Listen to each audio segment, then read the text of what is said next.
Hi everyone. ఈరోజు మనం ఎల్‌పిఎమ్స్‌ని ఎలా స్ప్లిట్ చేయాలో తెలుసుకుందాం. ఎల్‌పిఎమ్స్‌ని స్ప్లిట్ చేయాలంటే అడ్వాన్స్డ్ డిజిటైజింగ్ టూల్‌బార్‌ని ఎనేబుల్ చేసుకొనుండాలి. మీకు ఈ టూల్‌బార్ కనిపించకపోతే ఇక్కడ రైట్ క్లిక్ చేసి ఎనేబుల్ చేసుకోండి.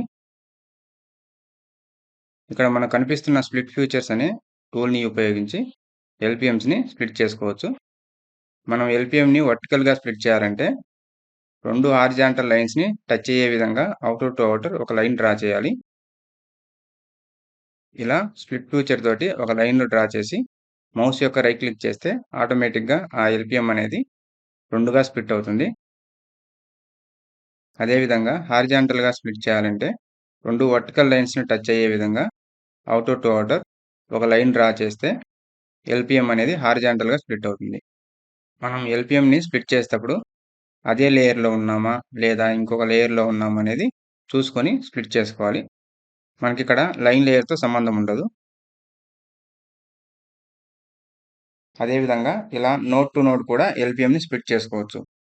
ఇక్కడ నోడ్స్ లేకుండా మనం ఎటువంటి ఎల్‌పిఎంని స్ప్లిట్ చేయడం వీలు పడదు. ఖచ్చితంగా నోడ్ అనేది క్రియేట్ చేసి ఉండాలి. అలా ఉంటేనే నోడ్ టు నోడ్ అనేది మనం ఎల్‌పిఎమ్స్‌ని స్ప్లిట్ చేసుకోవచ్చు. అదేవిధంగా ఇక్కడ మనకు 2 ఎల్‌పిఎమ్స్ ఉన్నాయి. ఇలా ఉన్న ఎల్‌పిఎమ్స్‌ని మనం ఎలా స్ప్లిట్ చేసుకోవాలో తెలుసుకుందాం. ముందుగా ఇక్కడ మనం పెద్ద ఎల్‌పిఎంని డ్రా చేసుకోవాలి. యాడ్ పాలిగాన్ ఫ్యూచర్ టూల్‌ని యూజ్ చేసి పెద్ద ఎల్‌పిఎంని డ్రా చేసుకున్నాక దాని లోపల ఉన్న చిన్న ఎల్‌పిఎంని స్ప్లిట్ చేయాలి. ఇక్కడ మనకు టోటల్ ఏరియా 10.896 అనేది వచ్చింది.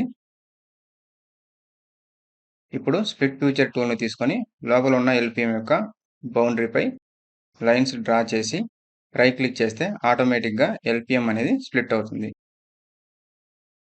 ఇప్పుడు చూడండి ఇక్కడ మనకు ఏరియా 10.896 అనేది 9.974 మరియు 0.922గా స్ప్లిట్ అయింది.